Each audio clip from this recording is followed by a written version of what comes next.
জমি জালিয়াতির অভিযোগে মায়াপুর মোল্লাপাড়া এলাকা থেকে ধৃত অভিযুক্তকে আদালতে পেশ করল পুলিশ। পুলিশ সূত্রে জানতে পারা যায়, ধৃত অভিযুক্তের নাম কৌশর শেখ। তার বাড়ি নবদ্বীপ ব্লকের মায়াপুর মোল্লাপাড়া এলাকায়। সোমবার গোপন সূত্রে খবর পেয়ে প্রায় রাত 10টা নাগাদ অভিযুক্তকে মায়াপুর মোল্লাপাড়া এলাকা থেকে গ্রেপ্তার করে পুলিশ। মঙ্গলবার দুপুরে ধৃত অভিযুক্তের বিরুদ্ধে প্রতারণার মামলা রুজু করে নবদ্বীপ আদালতের জুডিশিয়াল ম্যাজিস্ট্রেটের এজলাসে পেশ করে। তদন্তের স্বার্থে 10 দিনের পুলিশি হেফাজতের আবেদন জানানো হলে বিচারক 6 দিন পুলিশ হেফাজতে মঞ্জুর করেছেন বলেই জানা গেছে।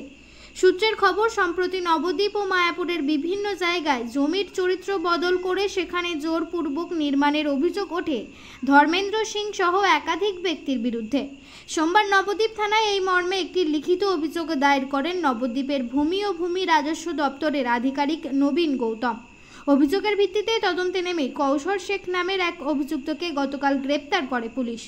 সব খবর সবার আগে, মানুষের সাথে মানুষের পাশে। সৈয়দ আবু জাফরের রিপোর্ট, MBS নিউজ।